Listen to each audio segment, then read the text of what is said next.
আমাদের যেটা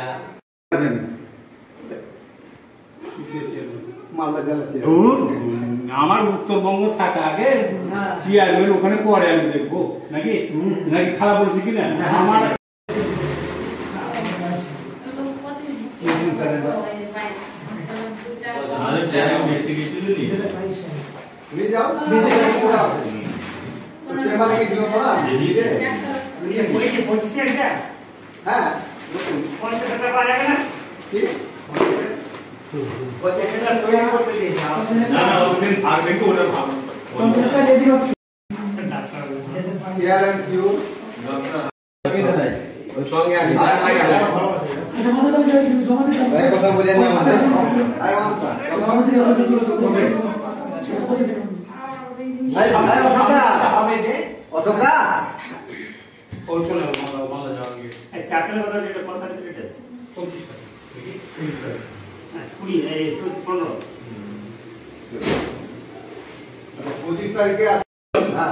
এটা হয়ে গেল। এখন হলো কি যে এই যে আমরা যে এটা সম্মেলনটা করবো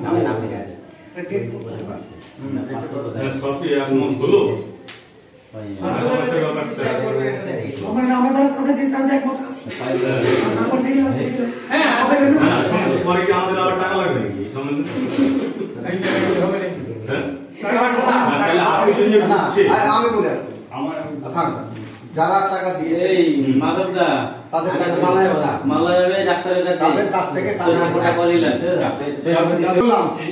যারা টাকা দিয়েছে 500 করে তাদের কাছে আমরা টাকা চাইবো না। 800 করে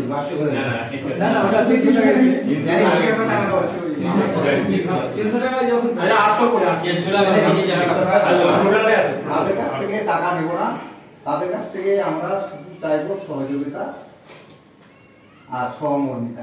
কবে হবে সেটা আলোচনা করব, আলোচনা করবো পরে। 25 চাকরি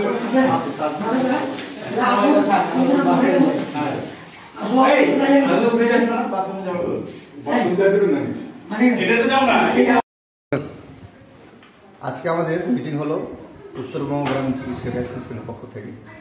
তাই মিটিংয়ে প্রথমে আমরা আমাদের পাক ভারত যুদ্ধে যে সমস্ত সৈনিক শহীদ হয়েছে তাদের স্মরণ সভা করলাম, তাদের আত্মা যাতে শান্তি পায় এবং তাদেরকে অনুসরণ করে যাতে আমাদের ভারতবর্ষের জওয়ান যারা আছে, পরবর্তী জেনারেশন যারা আছে, তারা যেন ভারতকে বাঁচাবার জন্য নির্ভয়ে অগ্রসর হয়, এই ধারণা আমরা ব্যক্ত করেছি।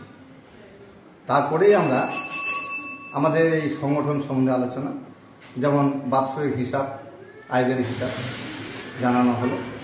আগামী জুন মাসে 22 তারিখে আমরা সম্মেলন করব। সেই সম্মেলন দিনক্ষণ সর্বসম্মতিক্রমে স্থির করা হলো এবং আমরা বর্তমান all India health care provided অ্যাসোসিয়েশনের সাথে যুক্ত হয়ে কাঁধে কাঁধ মিলে কাজ করব, সেটা আমাদের আজকের এই আলোচনায় সর্বসম্মতিক্রমে গৃহীত হল। আপনার নাম কোন? আমার নাম মানিক কুমার প্রামাণিক, সভাপতি উত্তরবঙ্গ গ্রামীণ চিকিৎসক অ্যাসোসিয়েশন। এই যে আজকে মিটিং করলেন, কি নিয়ে আলোচনা হলো, কি কি সমস্যা আপনাদের রয়েছে এবং কি বিষয়? আমাদের যে উত্তরবঙ্গ গ্রামীণ চিকিৎসা অ্যাসোসিয়েশনের যে উপদেষ্টা কমিটি সকলকে নিয়ে আমরা আজকে একটা এই উত্তরবঙ্গ গ্রামীণ চিকিৎসা অ্যাসোসিয়েশনের সম্মেলন 22 জুন করব, তার জন্য একটা ডেট করা হলো। আর এই ডেটই আমাদের সঠিক নাকি? এই ডেটই আমাদের মনে করে সঠিক। কি বিষয় নিয়ে আলোচনা করে? আপনাদের কোনো সমস্যা বা কোনো? না, আমাদের এখানে কোনো সমস্যা নেই। সরকার আমরা এই উত্তরবঙ্গ গ্রামীণ চিকিৎসা অ্যাসোসিয়েশন আর অল ইন্ডিয়া হেলথ প্রোভাইডার অ্যাসোসিয়েশনের সঙ্গে আমরা যুক্ত হয়েছি। এটাই আমাদের আলোচনা হলো। আর যা কিছু আলোচনার মাধ্যম দিয়ে আমরা কিন্তু এই সংগঠন আমরা পরিচালনা করব। আপনার নাম কোন পদ আছে? আমার নাম মাধব প্রামাণিক, আমি কোষাধ্যক্ষ হিসাবে আছি। বাস।